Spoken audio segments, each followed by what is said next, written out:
right. Good evening, my Facebook family. I am Tamara Johnson Shealey. Good evening, good evening, good evening. And I am joined tonight on Let's Talk with Tamara Shealey by Miss Emily Connor. Hey, Emily. Hey, Tamara. How are you, girl? I'm good. I'm doing pretty good. How are you doing? I am wonderful. Thank you for joining me on this broadcast this Tuesday evening, all the way from Austin, Texas. Woo woo. Thank you for having me Woo-hoo! on. Yes, ma'am. Yes, ma'am. So I wanted to bring you on and have a very candid conversation with you. I have to tell everybody how where I saw you and how we met literally online. So I was on some page, some group, and I came across this fiery personality. Somebody who is, and it had to be probably a Bernie Sanders supporters website. I was a Bernie Sanders supporter in 2016. So I think I was out there and then I saw this fiery personality literally going ham, is what we call it in the Black community. I was pretty salty, so that works. Yeah, you were talking about, you were bringing it, girl. You were letting people have it about Bernie Sanders and reparations. I was, yes. And it was a jaw dropper to the extent that I had to reach out to you. I'm like, who are you and where did you come from? Because it was like you were nailing it the whole time, Emily. Oh, that's very flattering. I'm happy any of it landed. You know, it was very off the cuff, but it was heartfelt. It was it was heartfelt. It was you said what needed to be said. But let's start from the very beginning. Let's talk about you being a Sanders supporter. Mm-hmm. Talk about that. Let's start there. Sure. Yeah, I, like a lot of people, I think I got sort of activated by the Bernie campaign last time around in 2016. I was never political, really. I didn't even pay a whole lot of attention to politics when I was younger, but I'd been kind of, watching the way things were developing and beginning to become more and more uneasy with the general shape of things in this country, and a little bit more awake and aware to socio-political issues in general. Mm-hmm. And then, like a lot of people, I think, when Bernie kind of began to blow up, I was kind of shocked, honestly. I didn't know anyone like that was in politics. Mm-hmm. And I was like, this guy makes me want to get involved. He makes me feel like that this is accessible to me. I don't have to be an expert. I can roll up my sleeves and jump in and kind of learn on the go, that there's hope. He actually seems like he has a plan and like this is something we could maybe pull off. So I kind of jumped in, full tilt, and that's pretty much consumed my life since, as friends and family could probably attest to. But it's really opened my eyes to so many things, and I would never have dreamed I would be involved in politics. It's not something I ever thought of when I was a kid or growing up. But as it turns out, seemed to be, I have a bit of an aptitude for some of the things that politics calls for. So it's been a fun ride, to say the least. Yeah. Mm-hmm. So did you hop on in 2016, or when did you get that? Yeah. When did you feel the burn? Very early in 2016. I don't know, January, something like that. Yeah. And I felt, let me tell you, when I took notice to Bernie Sanders. So in 2015, I believe it was. Yeah, I was in Phoenix, Arizona, and I was with Netroots Nation when we were protesting. It was their annual conference and their gathering. It's not really a conference. And they were protesting Joe Arpaio. And after that protest was the first time I participated in a protest. So my adrenaline is like flowing. Oh, yeah. I'm like all in this thing now. Oh yeah. And we were convening and back at the hotel, and Bernie was getting ready to come on the stage. He came out and he started to give his speech. And from the back of the room, Emily, here comes a whole group of Black people chanting, "Black Lives Matter, Black Lives Matter." And this is a room probably of 1,000 plus, predominantly white audience. They were scared. They didn't know what that was. They didn't understand it. So here come all these Black people from the back of the room. Bernie's on stage. He stands there, Emily, and he doesn't know what to do with this, right? So Bernie and his, Bernie, he doesn't get this whole, I guess I'll just tell you about that moment. So he stands there and literally tries to talk over the chanting. Now, that's rule number one is that you don't talk over protesters. You let them protest. You hear them out, because if you try to talk over a group of protesters, guess what they're going to do? Get louder. Yep. It's going to get worse for you. That's what they came for. Exactly. So you better hear them out. And Bernie didn't want to hear him out. He was going to storm off the stage. And I think somebody kind of calmed him and told him to kind of wait, hold up, hear them out, like was trying to coach him along in this being protested. So he finally heard him out, but it wasn't as it was a bad thing for him in that moment. Bernie didn't know how to handle unprepared. Unprepared. Right. So you've seen that too with answering the question about reparations. Yes. I'll let you jump in right there. Oh, very much so. By the way, it should be said, like, I do still feel like, for the most part, white people need to shut up about this topic. So I feel slightly awkward even talking to you about it. But since you're having me on here, and you're you have to talk to me. Look, you're talking out loud here. Like, you already did the video. I'm going to post that video in the feed here. You've already done the video, so you might as well just talk out loud. Content warning: it has swears, and it's not a family video. Okay. That's actually exactly what occurred to me watching that CNN town hall. Was he seemed unprepared for the question. And it wasn't good optics. Like I said in the video, even though I understand where he was coming from on that, I still think it would have been better in general had he had something to say that was a little bit more reassuring, that, like, yes, I get it that this is important. We may not have all the particulars worked out right now about how we could implement this, but for the record, I'm with you and I hear you. And that would have been a little bit better to hear from him. But again, see, this is where I get into trouble. And no, I need you to get in. This is good trouble. Like what John Lewis said, make good trouble. This is good trouble. Right. This is where thankfully, I've got a number of friends who are Black and people of color who care enough about me to occasionally kind of corral my obnoxious ass and, tell me when I need to pay attention and listen to some stuff and shut up. Because I've been supporting and promoting Bernie for a while, I've used various avenues of social media to do that with. So I've kind of been in the mindset of doing kind of, Bernie evangelism or Bernie apologetics, and there's a lot of smears and talking points and myths that people will attack him with that are illegitimate. So I've become very accustomed to having all of the facts at the ready and knowing how to go into that mode and be like, that's not true, here's why. And I kind of was immediately like that about some of the backlash against the reparations thing, because I've sort of been, I really did my research and my reading, and I studied him out the wazoo, and I feel like I don't speak for him, but I do feel like I understand his approach to politics and the way he thinks enough that I could almost see like the wheels turning behind his eyes when I'm watching him on CNN. And like, I knew where he was coming from and why he was reticent about just, because Bernie's honest, right? And he's not just going to give a glib soundbite response that doesn't have a very thought through, with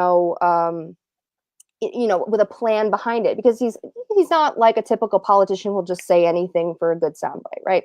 So I understood where he was coming from, and I thought I did anyway. I'm still fairly confident I do, but me being me, that's what I launched into. And I had several friends, like I said, kind of say, out of line, you're out of your lane, you need to shut up and you need to listen. And I was like, all right, you're right. Actually, I'm not listening. I'm talking instead.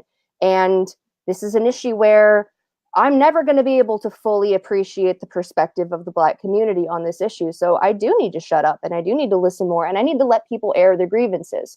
So that was kind of why I made the video. I was preaching to me, right? That was what I needed to hear in that moment. And someone was nice enough and cared enough about me to set me straight. So I kind of wanted to, pass that on and do that for other people. Because it was frustrating in that moment to watch so many people like me, meaning well, kind of, jump into defense mode.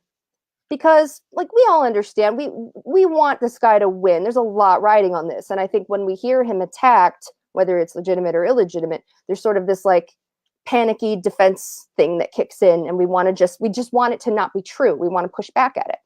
But that's completely minimizing and sidelining some very real, pain and a whole history of systemic racism that has devastated a whole community, a whole part of us. And that was just not appropriate. And I'm watching, right after they point this out to me, I'm watching all these other white people on my timeline doing the same thing. And I'm just like, oh, so I'm like, guys, shut up. Even if you don't understand right now, it's a good opportunity to practice shutting up and listening, which I think we need to do a lot more as white people. And in general, to people who come from a different perspective than ours, that we don't automatically understand. We may think we do, but we don't know what it's like to actually live that. So, if I could jump through this broadcast and give you a big old hug, I would. Thank you. I just want to say, I host a broadcast on Fridays with a Latina woman and an older white gentleman. And the gentleman and I, his name is David. Most people know David. My friend David is what I call him. And David and I have been friends for years. And David has taught me so much, and I've taught him. And we have such a love and respect for each other. He's like my friend. He's really my friend, David. Like, sincerely, he's my friend. And he talks about solidarity and what it means for Black and brown people in this country to live in solidarity and work in solidarity and be one. And white people to get out of this thinking and acting white is how he's coined it, because we're all here together and they are dividing us. And it's not us, Black and white, against each other. It is us, working class people, that are trying to, make America what it really is supposed to be, and those that are trying to control all of us. Right.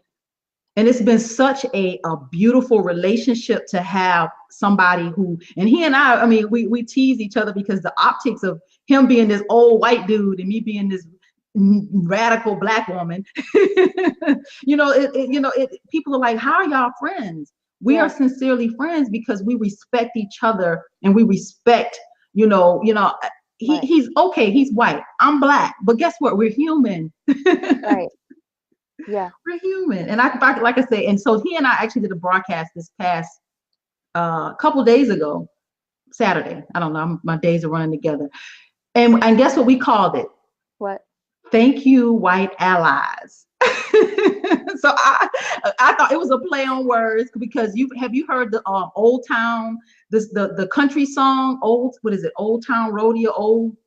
It's a country, it's a rap song. Billy Ray Cyrus has remixed it. Right. You had to have heard it, right? Yeah, I think so. That rings a bell.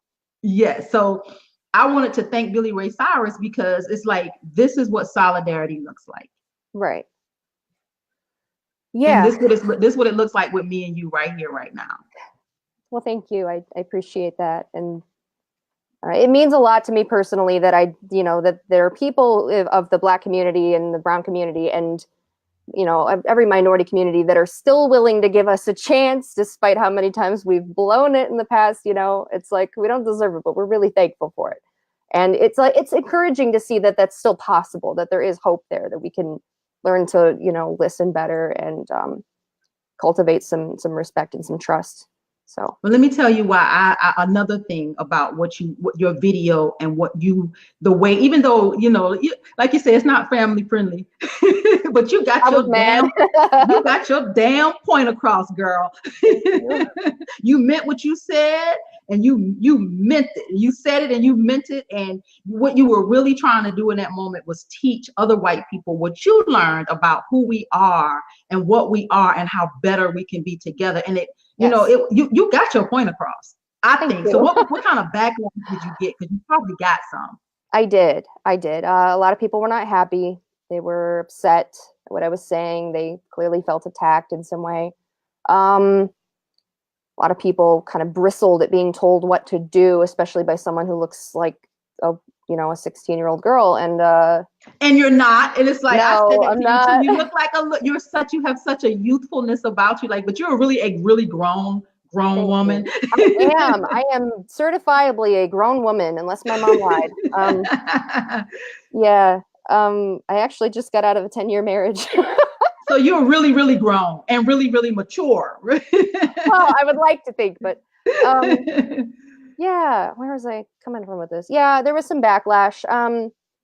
I think this is what just breaks my heart is that so many white people, I think, feel threatened by being asked to consider all of these things they've never had to consider before, all of, to be socially aware and to be aware of systemic racism and to understand what it means to have white privilege. So many people push back against that concept. They don't understand it. And I think a lot of people don't understand that we don't have to fight over who gets justice. Like my justice for me does not come at the expense of justice for you. Like we rise together, and that doesn't mean that this sort of colorblind approach that applies to everybody equally is correct, but it does mean that, like, I don't see like you mentioned, the people up top would like us to think that way. They think we need to be, they're trying to convince us that we have to be fighting over these crumbs, right? And we don't. And it's not a zero. Say that, Emily. Look, you need to coin that. Like, we don't have to fight over these crumbs. Guess what? We're coming for all that they have, because what they have is what they've gotten off the backs of us that are working every day. How about that? We're coming for the whole damn loaf. It's ours. Say it, Emily. So, and I think if I don't know, I really wish more white people would understand that and realize that, when we say we want to consider what is owed to the Black community, especially if it's something above and beyond, because there's pain and oppression there that we don't experience as white people, that doesn't mean anything that we need is being taken away from us. It's not a pie, and if you get 2 slices, I don't get any. And if we are willing to show solidarity and come together and shoulder each other's burdens, we're going to be that much the stronger for it, and there's no reason to feel threatened when being asked to consider, something like this. So. Yes. Can you hear me okay? I'm having some sound issues. Can you hear me okay? I can hear you. Yeah. Can you hear me?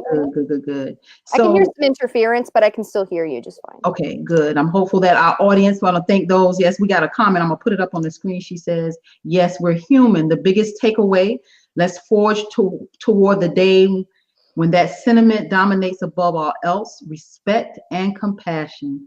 Yes. Do you know who that is? I don't. That's my mom. Hey, Mama. That's my mama. You should be proud of her. We are going to take this broadcast, and I'm going to take it and push it out. I'm hopeful that more people will continue to have conversations like this. Your daughter is a trailblazer. Thank you, Mama, for birthing such a beautiful soul. Thank you, Mama. I owe her pretty much everything. She's an amazing person. You are a blessing to us. See, she said hi and yes. Absolutely beautiful. So you learned something in this whole process, and you were willing to put that video out and put yourself out there, and you were hopeful to teach other white people or people who have privilege that this is bigger than you. Right. Exactly.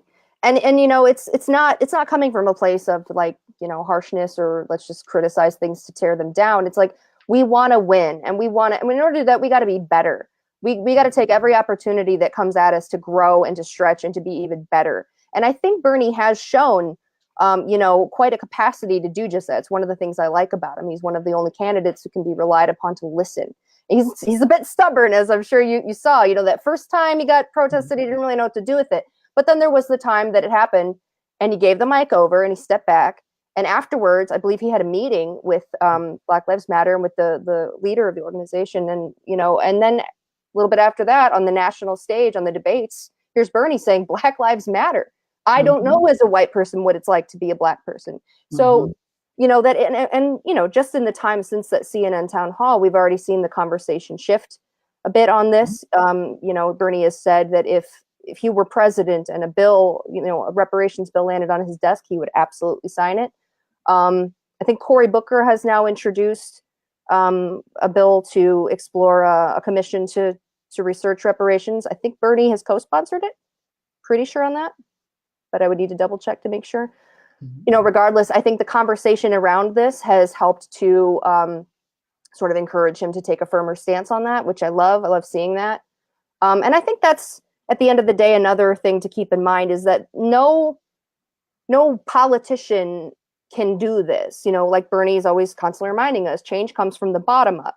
And, when you have an issue, especially an issue like reparations, where it doesn't enjoy a popular mandate yet, that can be difficult for a populist candidate like Bernie to deal with, because if your power doesn't come from corporations or billionaires or lobbyists, and your power is literally just from the people, what do you do when the people don't support an issue? So, in order for something like this to acquire the momentum behind it that it would need, in order for him to be able to take it and run with it and put it into, legislation, we on the ground have to be doing our part. The activists are the ones that push the envelope. They're the ones that drive change. And, we saw this with the movement for gay rights. It was in the minority. Nobody approved of it. And, politicians weren't going to be able to do anything with it until there was enough attention and awareness drawn to the issue that it became a topic of conversation, and more people than just the gay community were like, you know what, we need to make this happen. This is justice.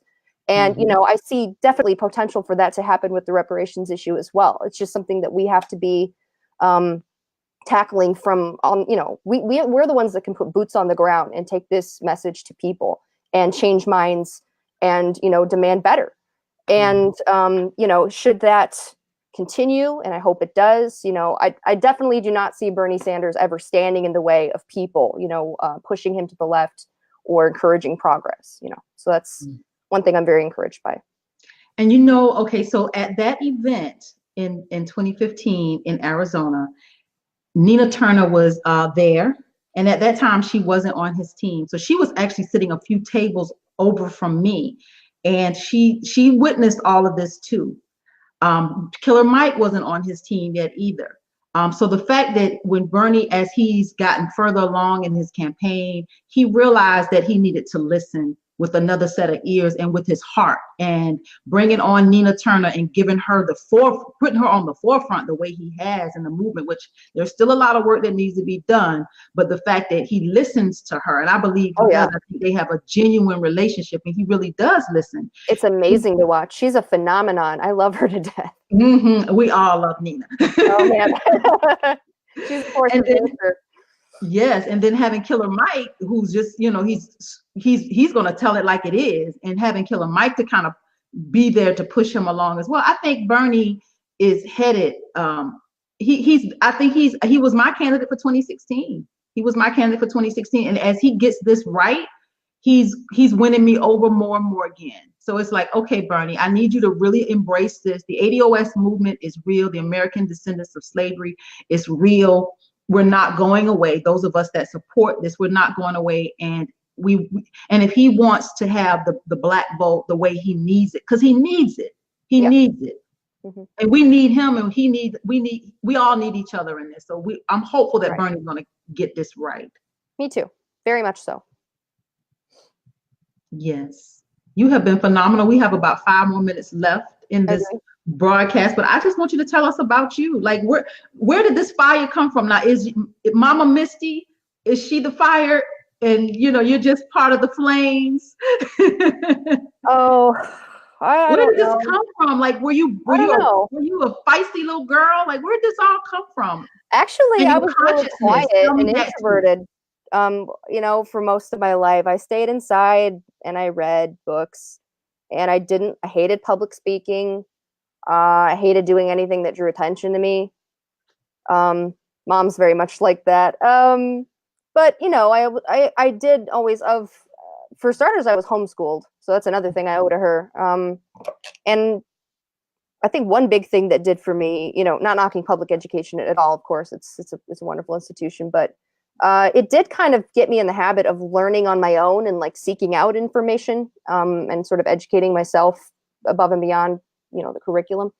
So I don't know. I think I didn't really, I didn't know really what I was going to do with myself. I was like a lot of millennials. I was kind of drifting a little bit, like, what am I supposed to do in life? What's my purpose? And when I think I found out about the Bernie campaign right around the perfect time, because I was awake enough to a lot of these issues that when I heard him talking about what he was talking about, it just all clicked into place and it made sense. And it was like, I think I remembered him saying something about the fact that we're an oligarchy, not a democracy.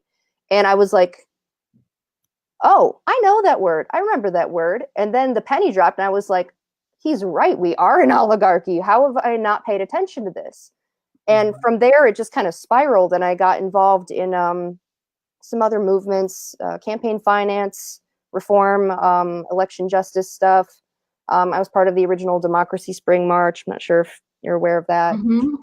So things just kind of piggybacked. And after that, I volunteered as much as I could with the campaign. I canvassed like 5 states. And I would train phone bankers and just really pitch in wherever I could, see a hole that needed filling. And none of it was planned. And again, like I just kind of learned on the go. Last thing I ever thought I'd be doing with my life would be calling strangers trying to tell them to vote for someone.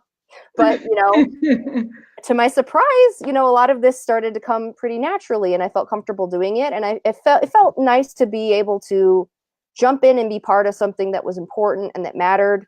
And that, like, if I could do it, I was in. I didn't have to pass some sort of a bar or show accreditation or a resume or something like that. So it was accessible, and I met so many cool people doing it, and formed so many friendships and had so many life-changing experiences. And I don't really know where I'm going with this in the future, but I'm thankful for all of it, and I'm really thankful to get to be a part of this moment in history. So yeah, I think you have a career in politics, a bright one.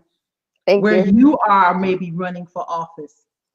The first few times someone said that to me, I just laughed my head off because it was so antithetical to anything I ever thought I'd be doing. And I was so new to it. I was like, you don't even know. I only learned how to do this yesterday.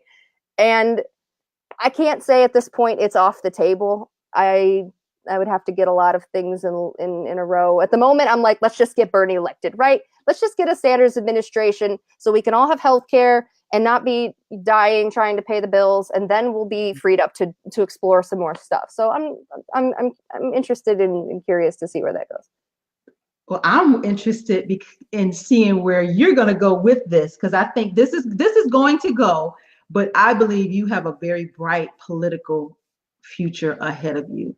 Thank and you. I know, and for me to say something that you have already heard, obviously, and we haven't met. Look, and I'm telling you something that somebody else has already told you. Yes, ma'am. Thank you. I appreciate the vote of confidence. You just keep me in the loop when it does happen, so we can be supporters out here and help you to push it over the edge. Because I feel your passion, and you know what? When Bernie ran, and we all felt the burn, we were all on. I was on fire for Bernie, because I knew that, he was headed in the right direction with where this country needed to go. Absolutely. Yeah. And I want to thank you for speaking truth to power. No matter how hard that was, I want to say thank you for speaking truth to power and standing up for what is right. Not what's black and what's white, but what's right. So thank you. Absolutely. Thank you. This has been a wonderful broadcast. I want to thank you for joining me. And you got to promise me, if you ever decide to throw your hat in the ring, that you will reach out so you can have some support over here in Georgia. All right. I will do that. Thank you so much for having me on. Awesome. Thank you. You have a good evening. Thank you, Emily. Thanks. You too.